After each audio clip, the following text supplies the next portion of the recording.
আসসালামু আলাইকুম। আশা করি সবাই ভালো আছেন।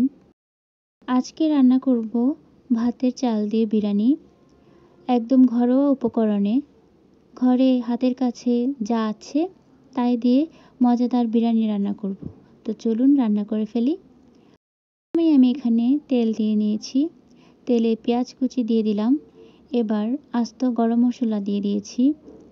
পেঁয়াজ গরম মশলা একটু ভেজে নিয়ে দিয়ে দেব পেঁয়াজ বাটা। এবার পেঁয়াজ বাটাকে তেলের মধ্যে ভেজে নেব।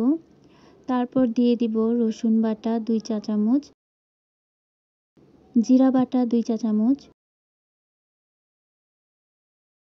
এবার দিয়ে দেব 1 চা চামচ আদা। এবার সবগুলো মশলা ভালোভাবে তেলে ভেজে নেব যাতে মশলার কাঁচা ভাবটা চলে যায়। এবার দিয়ে দিলাম স্বাদমতো লবণ। এখানে আমি টমেটো একটা বেটে নিয়েছি, বাটা টমেটো দিয়ে দিলাম। এখানে দিয়েছি সামান্য পরিমাণে চিনি।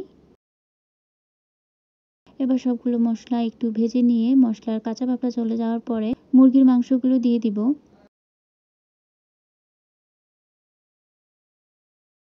এবার মুরগির মাংসগুলো ভালো করে মশলার সাথে নেড়ে-চেড়ে কষিয়ে নেব। এখানে দিয়ে দিয়েছি হলুদ গুঁড়া আর মরিচ গুঁড়া, দিয়ে দিয়েছি 8 থেকে 10টি কাঁচামরিচ। এবার সবগুলো ভালোভাবে কষিয়ে নেব।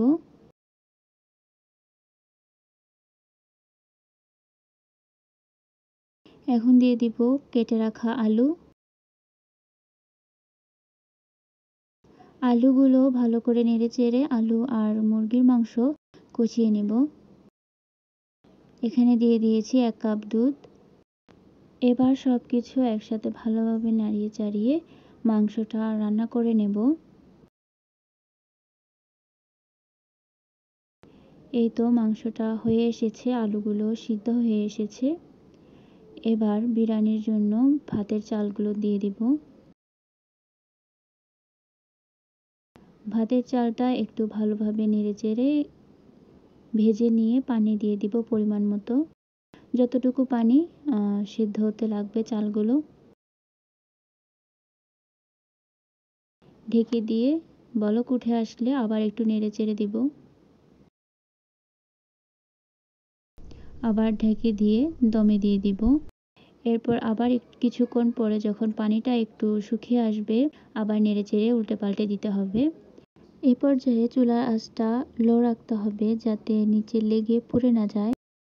এই তো দেখুন বিরিয়ানি হয়ে এসেছে, একদম ঝরঝরা হয়ে গিয়েছে। চালও সিদ্ধ হয়েছে, একদম পারফেক্টভাবে চালগুলো সিদ্ধ হয়েছে। এভাবেই তৈরি করে ফেলতে পারবেন আপনাদের ঘরে ভাতের চাল দিয়ে মজাদার বিরিয়ানি। ভিডিওটি যদি আপনাদের কাছে একটু ভালো লেগে থাকে তাহলে আমার চ্যানেলটিকে সাবস্ক্রাইব করে আমার পাশে থাকবেন। বেল আইকনটি প্রেস করে দিবেন পরবর্তী ভিডিওর জন্য। ফেসবুক পেজ থেকে দেখে থাকলে আমার পেজটিকে লাইক ফলো করবেন, আমার পাশে থাকবেন। আপনাদের সবাইকে অসংখ্য ধন্যবাদ ভিডিওটি দেখার জন্য। ভালো থাকবেন, সুস্থ থাকবেন। আজকের মতো আল্লাহ হাফেজ। আসসালামু আলাইকুম।